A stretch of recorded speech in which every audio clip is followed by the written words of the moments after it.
Bressan Kevin, donc nous sommes ici à Florange où il y a eu un débat avec les sidérurgistes, les députés et les élus de la région. Michel Liebgott, député de la Moselle et maire de Famec.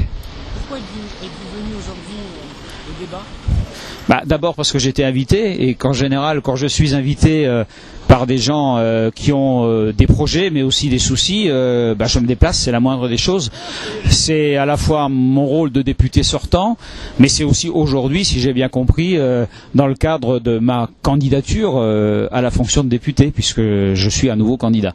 Donc il était tout à fait logique que je vienne à la fois dire ce que j'ai vécu à l'Assemblée ces dernières semaines, le rejet effectivement de ce qui est la proposition de loi qui nous a été suggérée pour maintenir le site ArcelorMittal, et que j'explique également pourquoi je souhaite être réélu et défendre à nouveau ce projet avec ceux qui l'ont signé hier, François Hollande et Jean-Marc Ayrault en tant que députés, qui sont aujourd'hui président de la République et Premier ministre.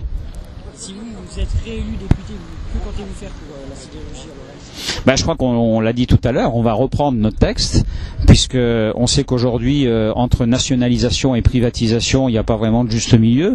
On pense que pour des grands groupes, des grands outils de production qui sont rentables, mais dont la rentabilité paraît peut-être pas suffisamment importante pour certains prédateurs, pour des actionnaires trop gourmands, il faut que la loi, donc le code de commerce, permette à un mandataire, à un moment donné, de faire appel à un certain nombre de repreneurs qui seraient candidats et qui ensuite rachèteraient cet outil de production pour continuer tout simplement à produire de l'acier ou autre chose. Enfin, en tout cas, ce qui, dans notre esprit, en tant que législateur, est stratégique pour le pays.